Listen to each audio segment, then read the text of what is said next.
Hello, first graders, and welcome back to Miss Rossman's Read Alouds. Today, I have a little bit of a silly story for you. We're going to read, If You Give a Mouse a Cookie. Have you ever shared your cookies with a mouse before? Let's find out what happens if you give a mouse a cookie. By Laura Joffe Numeroff. Illustrated by Felicia Bond.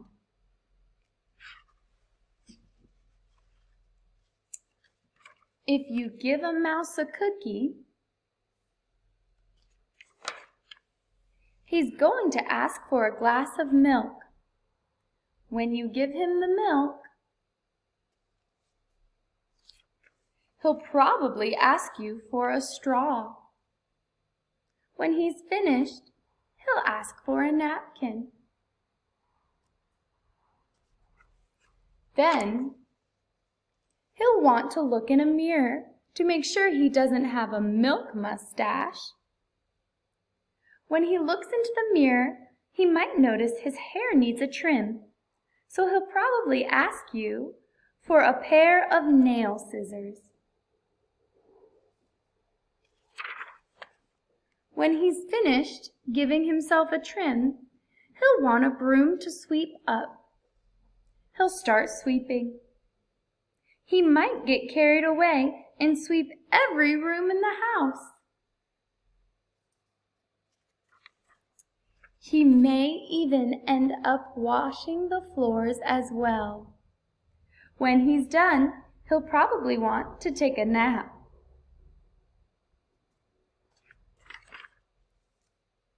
You'll have to fix up a little box for him with a blanket and a pillow.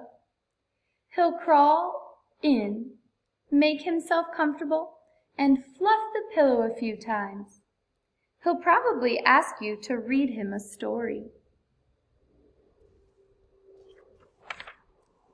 So you'll read to him from one of your books, and he'll ask to see the pictures.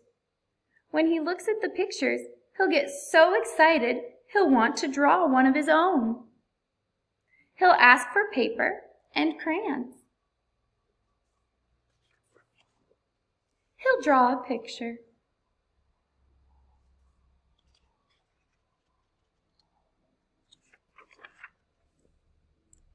When the picture is finished, he'll want to sign his name with a pen. Then he'll want to hang his picture on your refrigerator, which means he'll need Scotch tape. He'll hang up his drawing and stand back to look at it. Looking at the refrigerator will remind him that he's thirsty. So he'll ask for a glass of milk. And chances are, if he asks for a glass of milk, he's going to want a cookie to go with it. The end. So I hope you enjoyed our silly story today, boys and girls. And maybe don't share cookies with mice in the future. Have a good day.